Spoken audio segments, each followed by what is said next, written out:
నాయకులు ఉండిపోయినారు. కానీ ఈరోజు విజన్ ఉన్న నాయకుడుగా చంద్రబాబు నాయుడు గారు, విజన్ ఉన్న యువ నాయకుడుగా టీజీ భరత్ గారు వారి యొక్క దూరదృష్టితో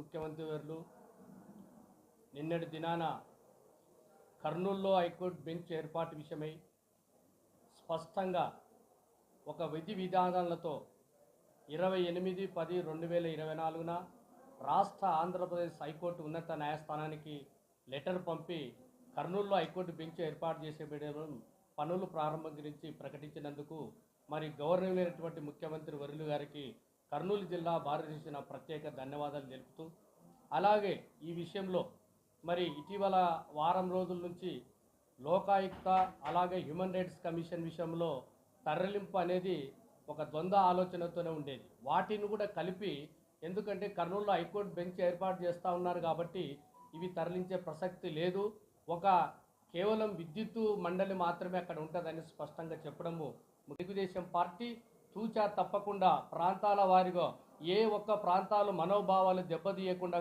కర్నూలులో ఒక చరిత్ర ఉంది కాబట్టి ఆ చరిత్ర గతంలో హీనులు అయినారు కాబట్టి అది దాని చరిత్ర సృష్టించే విధంగా ముఖ్యమంత్రి గారు ప్రజాగళంలో ఏదైతే మేనిఫెస్టోలు ఇచ్చారో తూచా తప్పకుండా రాయలసీమ మనోభావాలు ఎలాంటి ఎవరికి ఇబ్బందులు విఘాతం కలగకుండా మరి సీనియర్గా ఉన్నటువంటి ముఖ్యమంత్రి వర్యులు ఈ రాయలసీమ ప్రాంతానికి హైకోర్టు బెంచ్ ప్రకటించడము రాయలసీమ వాసులు, రాయలసీమలో ఉన్న ప్రతి ఒక్క భారతదేశం తరఫున మేము ప్రత్యేక ధన్యవాదాలు తెలుపుతున్నాం. అలాగే ఈ నారా చంద్రబాబు నాయుడు గారు వచ్చేసి ఎన్నికల మేనిఫెస్టోలోను ప్లస్ టీజీ భరత్ గారు ఆయన మేనిఫెస్టోలోను కర్నూలులో ఖచ్చితంగా హైకోర్టు బెంచ్ ఏర్పాటు చేస్తామని హామీ ఇచ్చారు.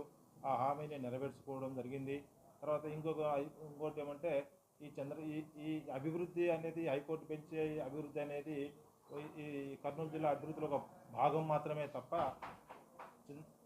ఒక భాగం మాత్రమే. తర్వాత వచ్చేసి ముఖ్యంగా ఈ చంద్రబాబు నాయుడు గారు ప్రకటించినప్పటికీ ఆలస్యం కావడానికి అవకాశాలు లేవు. స్టేట్ బైఫర్కేషన్ యాక్ట్ ప్రకారంగా సెక్షన్ 34 క్లాస్ 2 and 3 ప్రకారంగా only chief justice, governor plus Chandrababu Naidu గారు ముగ్గురు నిర్ణయం తీసుకొని నిర్ణయం ప్రకారంగా ఫార్మాలిటీగా సెంట్రల్ గవర్నమెంట్ పంపి వాళ్ళ అసెంట్ తీసుకొని ఇలా కర్నూలు హైకోర్టు బెంచ్ ఏర్పాటు చేయడానికి అవకాశాలు మెండుగా ఉన్నాయి. కాబట్టి త్వరితగతిన ఈ ప్రాసెస్ని త్వరగా చేయగలరని మేము కర్నూలు జిల్లా పరిస్థితి ఆశిస్తున్నాము.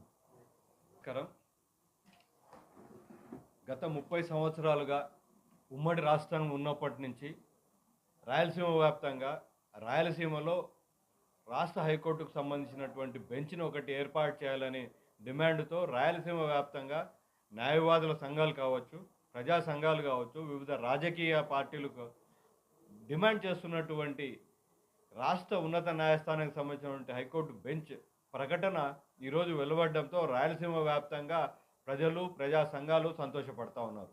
మరి రావడానికి ఒక విజన్ ఉన్న లీడర్గా ఉన్నటువంటి చంద్రబాబు నాయుడు గారు మరియు మా రాష్ట్ర మంత్రివర్యులు యువ నాయకుడు టీజీ భరత్ గారి యొక్క విశేష కృషి ద్వారా ఈరోజు హైకోర్టు బెంచ్ అనేది కర్నూలు రావడం జరిగింది. ఎందుకంటే